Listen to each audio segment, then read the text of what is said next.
Parents who fall behind on child support payments typically face enforcement measures, including civil contempt of court, that may have consequences for the whole family.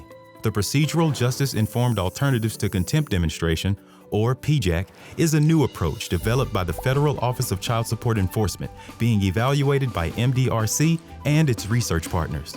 The goal of PJAC is to increase parental engagement and promote consistent payments by applying the 5 principles of procedural justice to the child support process as an alternative to contempt. Parents navigating the child support system may feel unsupported by caseworkers or like just a number in the system. Let's look closer at the principle of helpfulness and how it can change that perception.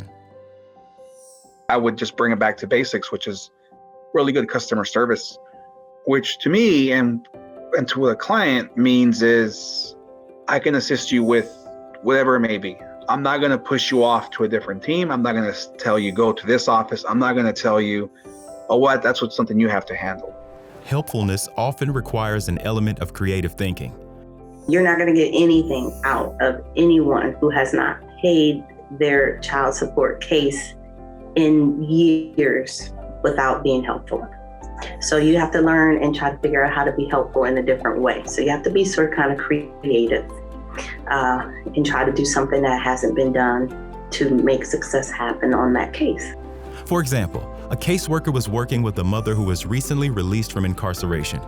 So excited. She was like, Ms. Bassfield, I'm so happy to get your voicemail. I just got out of jail. I started working at a restaurant, and I'm going to get myself together. But please, Ms. Bassfield, is there anything you can do so they don't take the money out of my first check? I just moved into a place, and I can't, if they do like they normally do, I'm not going to be able to pay it. While they couldn't stop the child support from coming out of the parents' first check, there were other ways they could help. So immediately, I start digging into the resources. I reached out to the Procedural Justice grant manager, and she did approve funds for us to be able to provide work uniforms and steel-toe boots for this participant.